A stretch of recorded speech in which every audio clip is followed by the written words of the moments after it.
Karjan railway station ખાતે સ્વચ્છ ભારત પખવાડાની ઉજવણી અંતર્ગત વિશેષ સ્વચ્છતા અભિયાન યોજાયું। બીપીસીએલના સહયોગથી કપીમન એજ્યુકેશન ટ્રસ્ટ દ્વારા આયોજિત આ અભિયાનમાં સ્ટેશન પર સફાઈ કરી સ્વચ્છતાનો સંદેશ આપવામાં આવ્યો। અભિયાન દરમિયાન સ્ટેશન પર સફાઈ કામગીરી હાથ ધરાઈ અને મુસાફરોને સ્વચ્છતા જાળવવા અપીલ કરવામાં આવી। ટ્રસ્ટના પ્રમુખ અભિષેક ઉપાધ્યાયે જણાવ્યું કે કરજણ રેલવે સ્ટેશન તાલુકાનું મહત્વપૂર્ણ કેન્દ્ર હોવાથી તેની સ્વચ્છતા જાળવવી સૌની જવાબદારી છે। કાર્યક્રમમાં રેલવે અધિકારીઓ, કર્મચારીઓ, દેવેશ પટેલ, વડોદરા જિલ્લા અનુસૂચિત જનજાતિ મંત્રી પ્રવીણ વસાવા તથા સ્થાનિક આગેવાનો ઉપસ્થિત રહ્યા। એડિટર પ્રકાશ ચૌહાણ।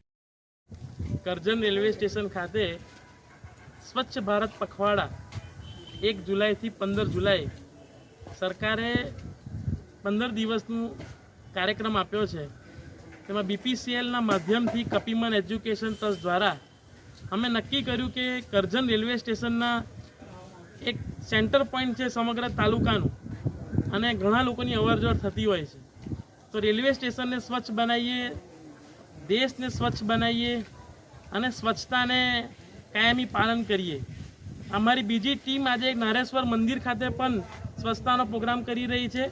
સવારે રારોદ ગામે પ્રભાત ફેરી પણ કરી છે અને સ્વચ્છતાના આપણા જીવનનો અભિન્ન અંગ બનાવી અને એને ફોલો કરીએ એવા ઉદ્દેશ્ય સાથે આજે અમે આ એક કાર્યક્રમ કર્યો છે। એમાં કરજણ રેલવેનો તમામ સ્ટાફ પણ અહીંયા હાજર છે।